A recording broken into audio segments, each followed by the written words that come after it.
there. Welcome to Movie Review Mom. I'm the mom and I do the movie reviews. If you're brand new here, yay, you made it. You found my channel.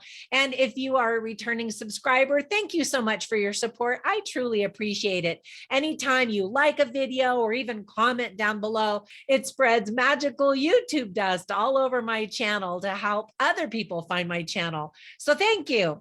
All right, so the film I'm reviewing today is actually a documentary called From Where They Stood. It is a sobering film that has its theatrical premiere in the United States on July 15th, beginning at the Film Forum in New York City. It's rated, well, documentaries generally aren't rated, but I would give it a rating of R simply because of the topic, the nudity, and the fact that you see dead bodies of Holocaust victims in several different concentration camps across Europe.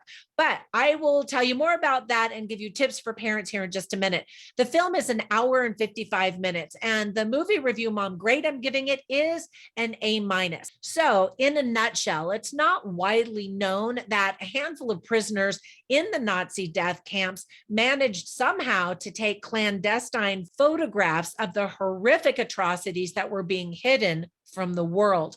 Director Christophe Cognet retraces the footsteps of these courageous men and women in a quest to unearth the circumstances and the stories behind their photographs.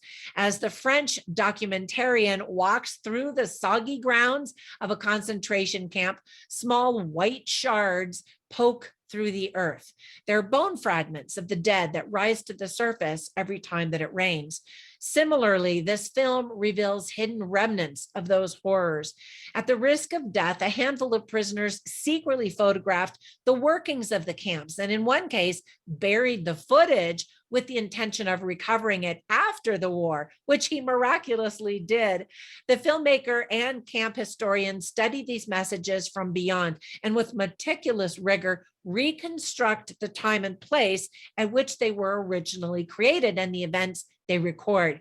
So From Where They Stood premiered at the 2021 Berlin Film Festival. It was featured at the New York Film Festival and won a documentary prize at the Jerusalem Film Festival.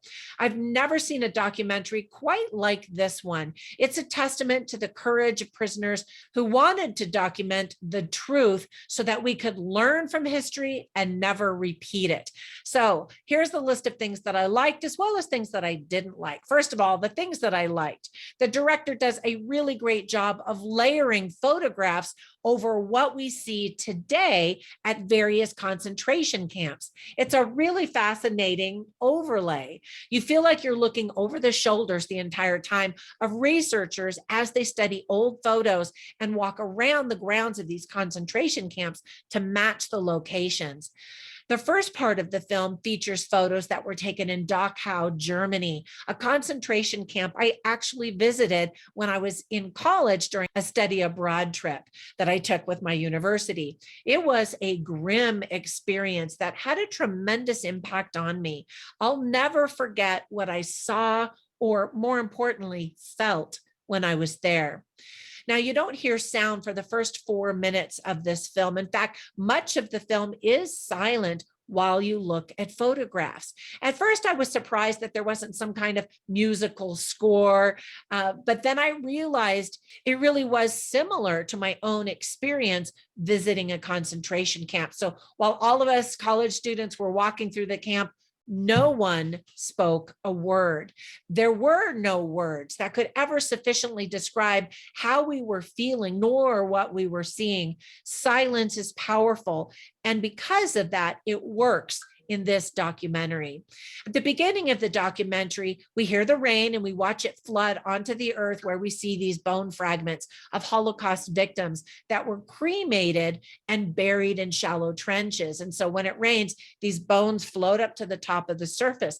And at the very beginning, you're watching this, you're seeing it, you're not sure exactly what you're seeing until finally some researchers actually are explaining what it is you're seeing, and they handle them and you're just in shock. It was fascinating and heartbreaking to learn about the rabbits, quote, the rabbits in the concentration camps. They were the guinea pigs that the Nazis did experiments on. We also learned that some of the female prisoners were forced to serve in the brothel building in the concentration camps. The first series of photos we see are fairly mild. I mean, they're basically showing people standing or sitting around the camps. But the last part of the film takes a devastating turn by showing us dozens of dead, naked bodies on the ground and in heaps, the true reality of what the evil Nazis did to the Jews during the Holocaust. Many of the photos are truly horrifying. All of them are haunting.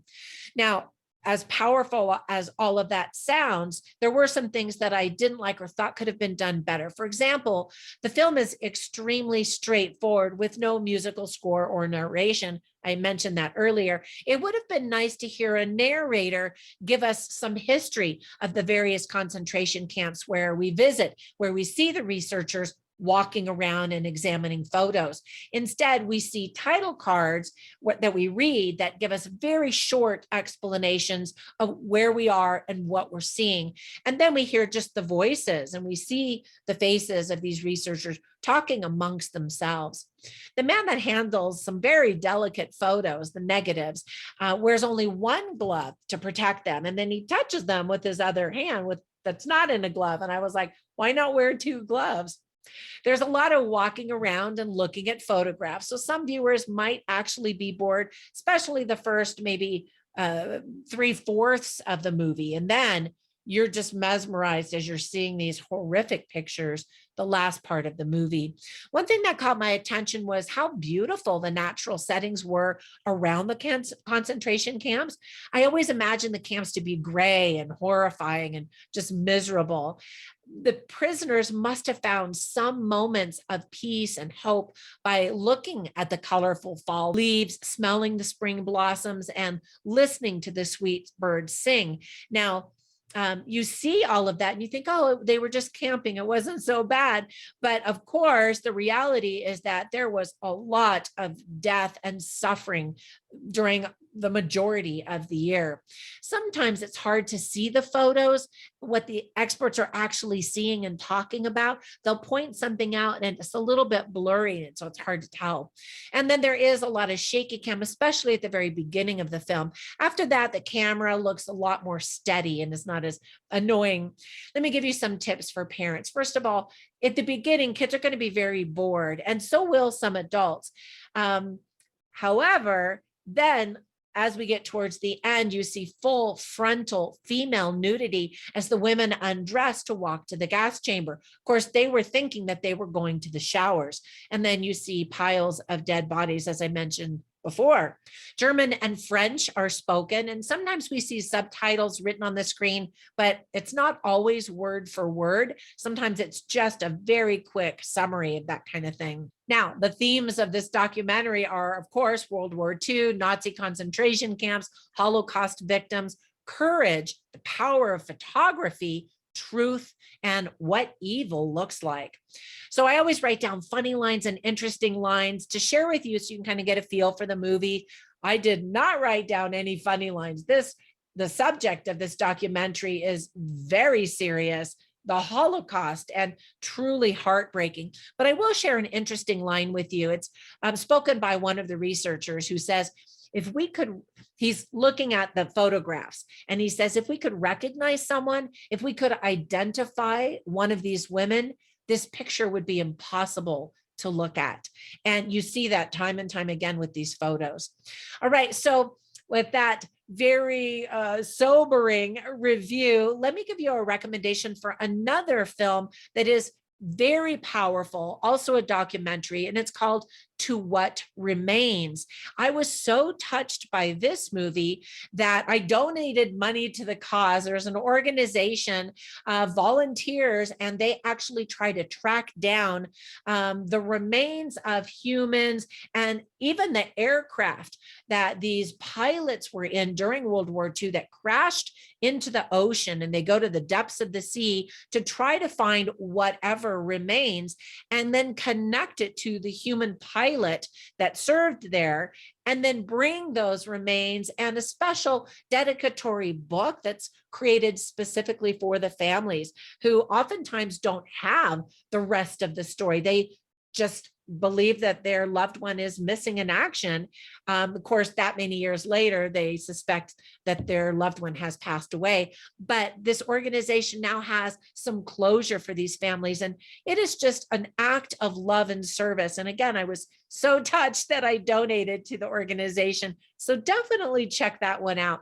All right, that's it for my review. I hope that if you watch this movie, that you will be intrigued by it and touched like I was. And hopefully we can spread the word and people will learn from the mistakes that were made in history. Let's not ever let these stories be forgotten. And the faces from these photographs that will haunt you forever as you think about the atrocities that humans can inflict upon one another. Let us all be committed to being more kind and loving toward one another and standing up for what's wrong and standing up for what's right.